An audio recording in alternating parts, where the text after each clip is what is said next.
जपाकुसुमसङ्काशं काश्यपेयं महाद्युतिं तमोरि सर्वपापघ्नं प्रणतोऽस्मि दिवाकरम्। ॐ ह्रां ह्रीं ह्रौं सः सूर्याय नमः। ॐ ह्रां ह्रीं ह्रौं सः सूर्याय नमः। जपाकुसुमसङ्काशं काश्यपेयं महाद्युतिं तमोरि सर्वपापघ्नं प्रणतोऽस्मि दिवाकरम्। ॐ ह्रां ह्रीं ह्रौं सः सूर्याय नमः।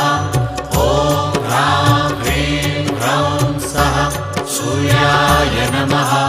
जपाकुसुमसङ्काशं